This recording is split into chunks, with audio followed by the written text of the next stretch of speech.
औज़ुबिल्लाहिमिनश्शैतानिर्रजीम बिस्मिल्लाहिर्रहमानिर्रहीम। अस्सलाम वालेकुम माय डियर स्टूडेंट्स, उम्मीद करता हूँ आप लोग खैरियत से होंगे और मज़े में होंगे। वेलकम करता हूँ वाट्स एकेडमी के एक और बेहतरीन लेक्चर के साथ।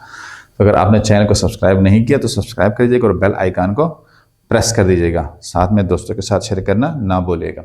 आज का जो हमारा क्वेश्चन है परसेंटेज कंपोजिशन, बहुत सारे लोगों के स्टूडेंट्स के लिए भी, बाज़ औक़ात टीचर्स के लिए भी और बहुत सारे लोगों के लिए ये प्रॉब्लम होती है।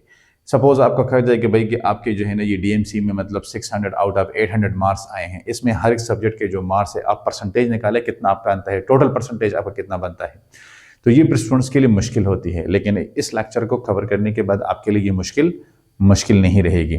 हम परसेंटेज कैलकुलेट करेंगे टू मेथड्स के थ्रू। एक, जब आपको परसेंटेज दिया जाए आपने उसमें से मार्क्स कैसे निकालना है, एंड दूसरा अगर आपको मार्क्स दिया जाए तो आपने परसेंटेज कैसे कैलकुलेट करना है। दोनों तरीकों को मैं यहाँ पे इंशाल्लाह एक्सप्लेन करूँगा। तो चलो सबसे पहले हम परसेंटेज की डेफिनेशन लिख लेते हैं। ये हमारे पास कि परसेंटेज हम किसे कहते हैं। सो हम कहते हैं कि द परसेंट बाई मास, हम कहते हैं कि percent by mass of each element in a compound is called percentage composition, is called percentage composition। मतलब यह है कि अगर हमारे पास एक कंपाउंड है, सपोज H2SO4 है, अब हम कहते हैं कि H2SO4 में इसका परसेंटेज, इसका परसेंटेज और इसका परसेंटेज, ये तीनों, तो जब हम हर एक का जो है ना वो परसेंटेज डिफरेंट निकालेंगे तो इसको हम कहते हैं परसेंटेज कंपोजिशन। क्या कहते हैं? Percentage composition. अब परसेंटेज कंपोजिशन के लिए दो फार्मूले इस्तेमाल होते हैं। क्या होते हैं? दो फार्मूले इस्तेमाल होते हैं। दोनों फार्मूले के जरिए आपने परसेंटेज कंपोजिशन को आप इजीली निकाल सकते हैं और फिर टू मेथड्स भी इस्तेमाल होते हैं। तो पहले हम फार्मूलाज लिख लेते हैं। हम लिख लेते हैं कि formulas used for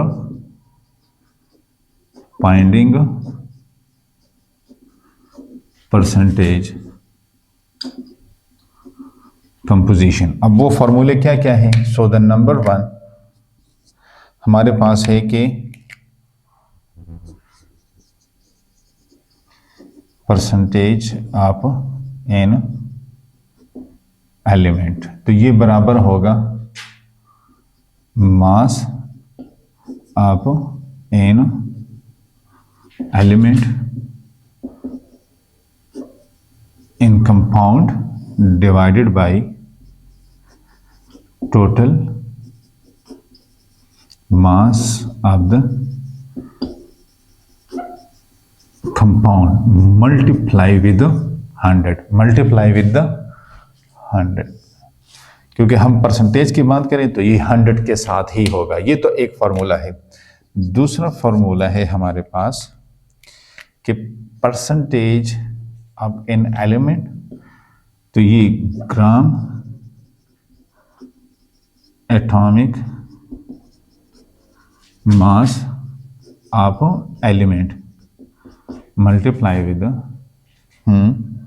number of element in a compound and divided by molar mass of the compound multiply with 100। ये दूसरा फार्मूला है।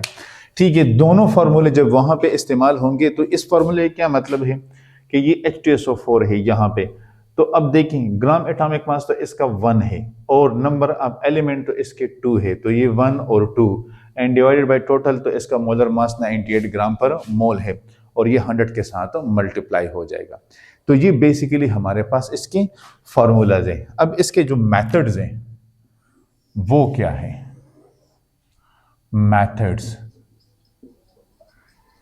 मेथड्स हमारे पास 2 है। वन मेथड हमारे पास है कि हम अगर परसेंटेज कंपोजिशन हम मालूम करना चाहते हैं लेकिन हमें मास डेटा गिवन है, तो हम कहते हैं कि calculate percentage composition by mass data, ये 1 है, ठीक है। और सेकंड जो मेथड है हमारा,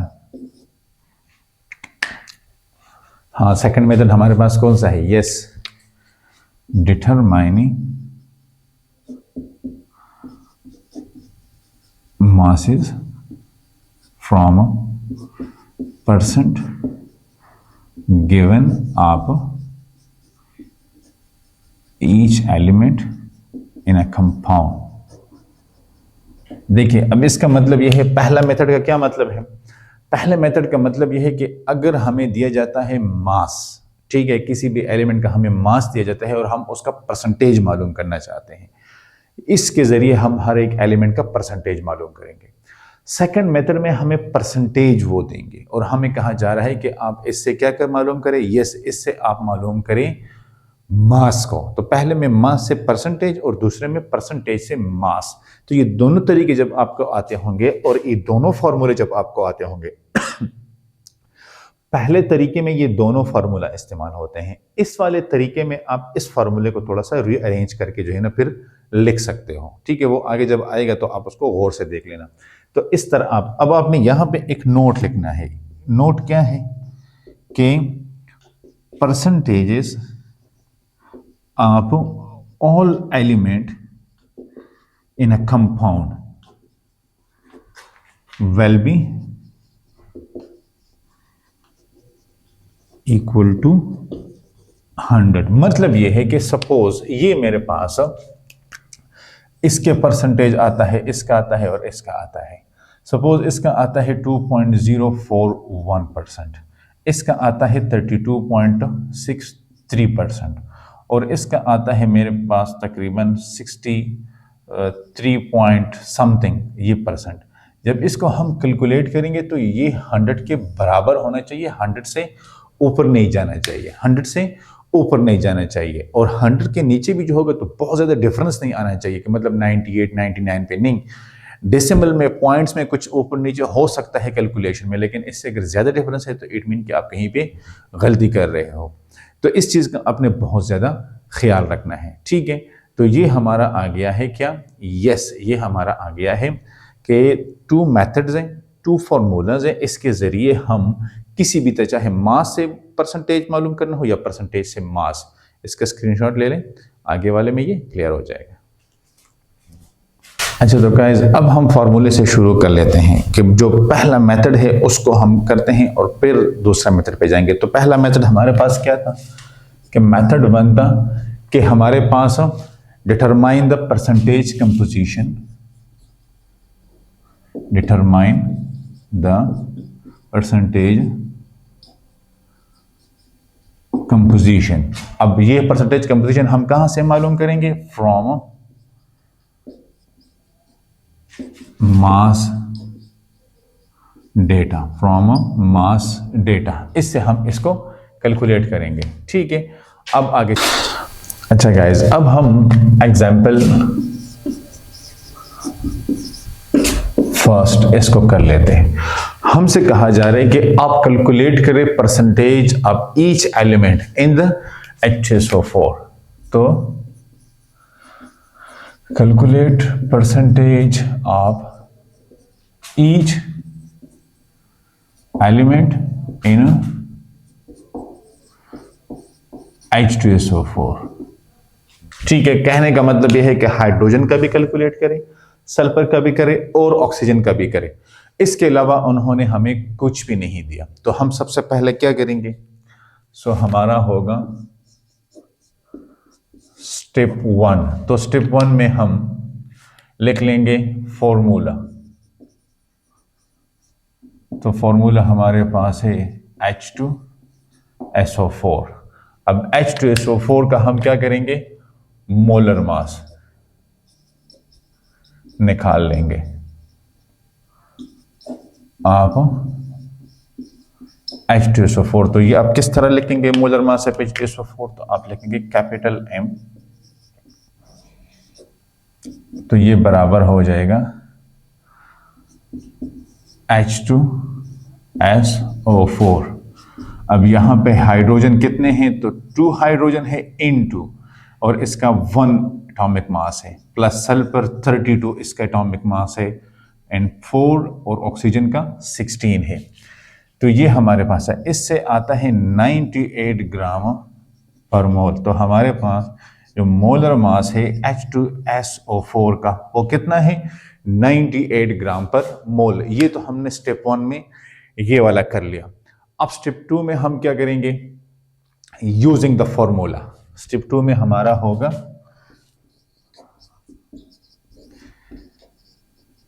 यूजिंग द रिक्वायर्ड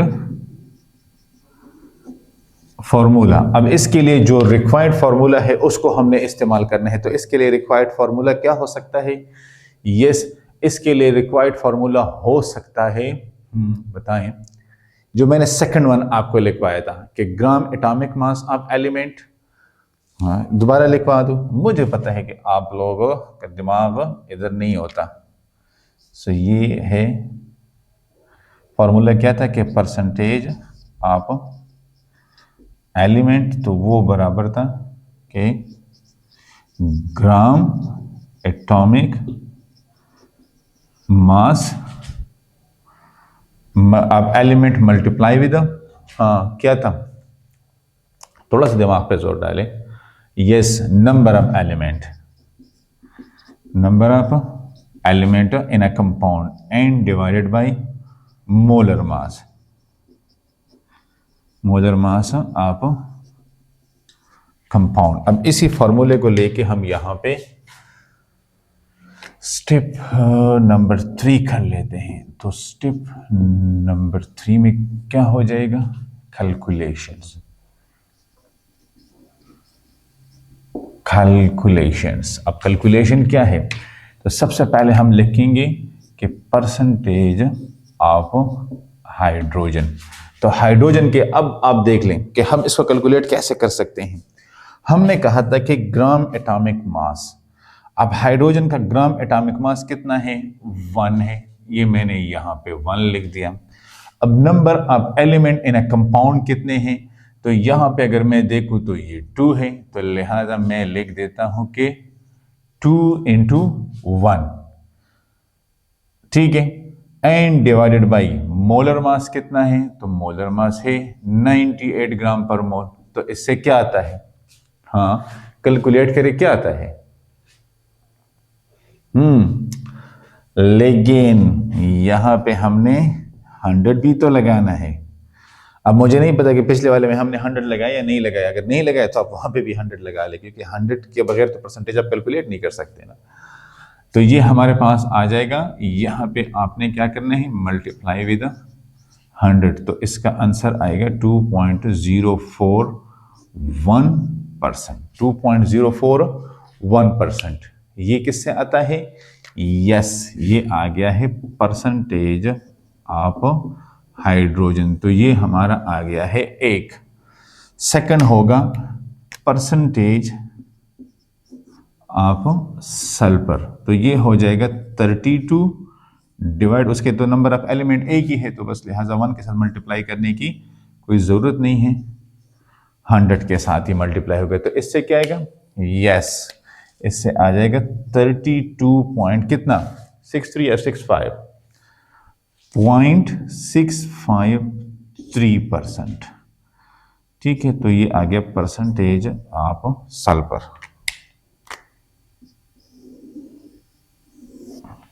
ठीक है। अब थर्ड वन हमारा है percentage of what, percentage of हमारा आ जाएगा, हाँ बोलें, ऑक्सीजन। तो अब देखें वो कितने थे, 4 थे, 16 डिवाइडेड बाई 98 मल्टीप्लाई विद 100, तो इससे कितना आता है, बोलें 65.306% ऑक्सीजन। तो ये आ गया है 4। अच्छा अब आप देखें, अब ये 3 तो हमारे पास आंसर आ गए, ठीक है, अगर हम इन तीनों को कैलकुलेट करें, जो मैंने आपसे कहा था कि सम जो है ना वो 100 के बराबर होगा, तो 65.306 प्लस 32.653 2.041, इससे 100 ही आपके पास आ रहा है। लेकिन इसके अलावा अगर आपसे कोई पूछे कि चलो आप अगर फार्मूला इस्तेमाल नहीं भी करते इस लास्ट वन के लिए, तो आप एक और तरीका भी इस्तेमाल कर सकते हैं कि अब 100 में से इन दोनों के परसेंटेज को माइनस कर लें। 100 में से इन दोनों के परसेंटेज को माइनस कर लेते, जब आप 100 में से इन दोनों के परसेंटेजेस को माइनस करेंगे ना, तो आपके पास बहुत सिंपली इसका आंसर आ जाएगा। क्योंकि जब आप ये और ये वाला प्लस करेंगे ना और 100 में से माइनस करेंगे, तो आपके पास ये वाली रिजल्ट आ जाएगी। तो लिहाजा आप इस तरीके से भी ये कैलकुलेट कर सकते हैं। अगर आपको लग रहा है कि आपने फार्मूला इस्तेमाल नहीं करना, तो वो भी आपके पास एक मेथोडोलॉजी है। लेकिन एंड में आप जब भी इसको कैलकुलेट कर ले, तो इसमें अगर पॉइंट्स में कुछ फर्क आ सकता है तो वो ठीक कैलकुलेशन का, वो राउंडिंग ऑफ डेटा वगैरह, लेकिन मेजर डिफरेंस नहीं आना चाहिए। और 100 से ऊपर अगर गया है तो फिर भी ये आपकी कैलकुलेशन गलत होगी। ठीक है, तो ये तो हमने एक मेथड का कर लिया है कि किस तरह हम मेथड 1 से कि किसी भी कंपाउंड का हम परसेंटेज मालूम कर सकते हैं मास डेटा के थ्रू, मास डेटा के थ्रू। सेकंड स्टेप में अब हम करेंगे determining masses from the percentage. ठीक है, तो चलो आप इसका स्क्रीनशॉट ले। अच्छा गाइस, अब हम मेथड 2 को कर लेते हैं। तो मेथड 2 में हमारे पास क्या है कि determine masses from percentage data. Determine masses from percentage composition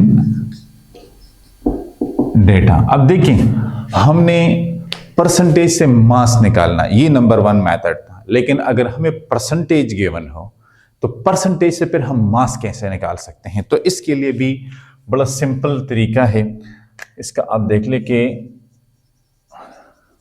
calculation हम करेंगे एग्जाम्पल से। अब एग्जाम्पल हमारे पास क्या है, हमें कहा जा रहा है कि हमारे पास एक मेटल एलॉय है। क्या है? एक मेटल एलॉय है। अब इसमें एल्यूमिनियम प्लस जिंक शामिल है और इसका जो मास है वो है 10 ग्राम। इसका मास कितना है? 10 ग्राम। और साथ में ये भी कहा जा रहा है कि हमारे पास जो एल्यूमिनियम है, तो एल्यूमिनियम हमारे पास है 36%। तो जिंक कितना परसेंट है? ये एक सवाल है इनका। ठीक है, और दूसरा सवाल क्या है कि mass of zinc and aluminium कितना है। सेकंड क्वेश्चन है कि mass of zinc and aluminium ये कितना है, ये इनका सेकंड क्वेश्चन है। तो एक क्वेश्चन ये हो गया और एक क्वेश्चन ये हो गया। अब हमने इसको कैसे सॉल्व करना है? तो अब देखिए, यहां पे हम शुरू कर लेते हैं कैलकुलेशन को और सॉल्यूशन को। तो स्टेप 1, फॉर्मूला कौन सा इस्तेमाल होगा, ये सबसे पहले तो हम इसको कर लेते हैं। तो फॉर्मूला वही हमारे पास जो हमने पहला वाला फॉर्मूला मैंने आपको लिखवाया था कि परसेंटेज ऑफ एन एलिमेंट किसके बराबर होता है? Total mass of element in a compound and total mass of the compound, कि उस एलिमेंट का कितना मास है और टोटल कंपाउंड का कितना मास है। लेकिन अब स्टेप 1 में क्या है हमारे पास? फॉर्मूला। तो फॉर्मूला है कि percentage of an element that is equal to mass of an element divided by total mass of compound multiply with 100। ये वाला फार्मूला इसमें इस्तेमाल होगा। अब कैसे इस्तेमाल होगा? तो देखें, स्टेप नंबर 2 को देखें। स्टेप नंबर 2 में हमने क्या करना है? सबसे पहले तो हमने इस जो एल्यूमिनियम जिंक है इसका परसेंटेज निकालना है। तो इसका परसेंटेज कैसे निकाल सकते हैं? तो हमारे पास एल्यूमिनियम 36% है। तो जिंक हमारे पास कितना होगा, तो 100 माइनस एल्यूमिनियम परसेंटेज, ठीक है, तो ये हो जाएगा 100 माइनस 36, तो आ जाएगा 64%। ये हमारे पास जिंक है, परसेंटेज आप जिंक है। ये तो हमारे पास परसेंटेज आ गया। अब हमने क्या करना है, to find mass of aluminium and zinc. Step 3, to find mass of aluminium and zinc. अब हम कैसे इसको मालूम कर सकते हैं एल्यूमिनियम और जिंक के मास को, तो बहुत ही सिंपल है। इस फॉर्मूले को आप देखें। अब इस फॉर्मूले में हमने क्या मालूम करना है, हमने मालूम करना है मास ऑफ द एलिमेंट। जब हम मास ऑफ एलिमेंट मालूम करेंगे तो ये जाके इसके साथ मल्टीप्लाई हो जाएगा। कैसे, अब देखें, इसी फॉर्मूले को हम ले लेते हैं। हम कहते हैं मास ऑफ एलिमेंट, सबसे पहले एल्यूमिनियम को ले लेते हैं और ये इसके साथ मल्टीप्लाई हो जाएगा। तो percentage of an element multiply with mass of the compound. क्या, मास ऑफ द कंपाउंड। तो ये फॉर्मूला हो जाएगा percentage of element multiply with mass of compound and divided by क्या हो जाएगा, यस, जो 100 था ये वाला, ये, क्योंकि ये जब आएगा तो ये डिनोमिनेटर में आ जाएगा, ये नोमिनेटर में चला जाएगा। तो ये फार्मूला इस तरह बन जाएगा। अगर आपको ये फार्मूला आता है तो फिर इजी हो जाएगा। तो ये हो जाएगा मास ऑफ एल्यूमिनियम। यहाँ पे बेशक आप मास ना लेके तो फिर आपके लिए आसान होगा। अब आप लिखिए मास ऑफ एल्यूमिनियम, तो परसेंटेज कितना था उसका, 36 था, multiply with 10 and divided by 100। तो इससे क्या आता है हमारे पास, इससे आता है 3.6 ग्राम। क्या, 3.6 ग्राम। सेकंड है मास ऑफ जिंक, तो वो हमारे पास है 64 मल्टीप्लाई विद 10 डिवाइडेड बाई 100। तो इससे आता है 6.4 ग्राम। अब आप देखिए, इसको पहले हम क्लोज कर लेते हैं। एक ही आंसर आ गया, एक ही आंसर आ गया। अब आप देखें फॉर्मूला हमने कैसे इस्तेमाल किया। मैंने ये फॉर्मूला लेकर आया था आपको स्टार्ट में, ठीक है, कि परसेंटेज ऑफ एन एलिमेंट हम किस तरह, मास of an element in the compound, total mass of the compound multiply with 100, ठीक है। ये तो हमारा हो गया फॉर्मूला। अब इस फॉर्मूले को अगर हम देखें तो इसमें अब क्या चीजें हमें नजर आ रही है, हमने इस फॉर्मूले को क्रॉस करना है। क्रॉस कैसे करना है, तो यहाँ पे हमें इसकी जरूरत है, तो लिहाजा ये अपनी जगह पे रह गया। ये डिनोमिनेटर जाके इसके साथ मल्टीप्लाई होगा यहाँ पे, और ये जो मल्टीप्लिकेशन है नोमिनेटर में, ये डिनोमिनेटर में आ जाएगी। तो देखिए अब मास अपनी जगह पे आ गया, ये वाला यहाँ पे आ गया। अब ये जाके इसके साथ मल्टीप्लाई, तो ये अपनी जगह पे इधर आ गया, ये वाला जो गया था तो ये आ गया, और ये जो 100 था तो ये इधर नीचे आया, ठीक है। तो जब ये सारे फैक्टर्स आपके पास फार्मूले में आ जाएंगे तो फिर इसके बाद आप इस तरह मास मालूम कर सकते हैं किसी भी स्पीशी का, चाहे एक स्पीशी है, 10 है, 20 है, जितने भी स्पीशीज है, आप सारों का ये मालूम कर सकते हैं। तो ये परसेंटेज से फिर आप मास इस तरह निकालेंगे, ठीक है। तो it was all about the percentage composition. उम्मीद है आपको समझ आ गई होगी। फिर भी अगर कहीं पे कोई कंफ्यूजन है तो आप कमेंट्स एरिया में लिख के भेज दें। इंशाल्लाह मुलाकात होगी नेक्स्ट लेक्चर में। तब तक के लिए अल्लाह हाफिज़।